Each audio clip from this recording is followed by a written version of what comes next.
வணக்கம். நம்ம வீட்டில் லஞ்ச் இன்றைக்கி உதிரியாக லஞ்ச் பாக்ஸுக்கு எடுத்துகிட்டு போகிற மாதிரி ஒரு ஜீரக சம்பா நெய் சாதம்.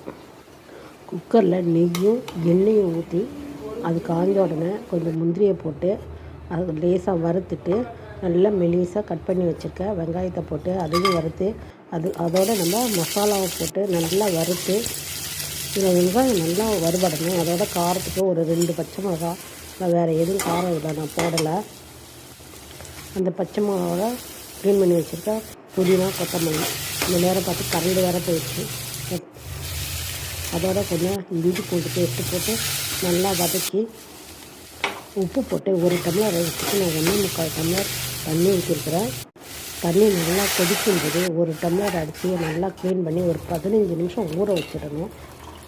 நல்லா கொதிக்கும்போது இந்த அரிசியை போட்டு அரிசி உடையாமல் லேசாக கிண்டி விட்டு தட்டு போட்டு மூடினீங்கன்னா அது பாதி வெந்துடும் இந்த சாதம். அதுக்கு மேலே குக்கர் போட்டு அதெல்லாம் விசில் விடக்கூடாது.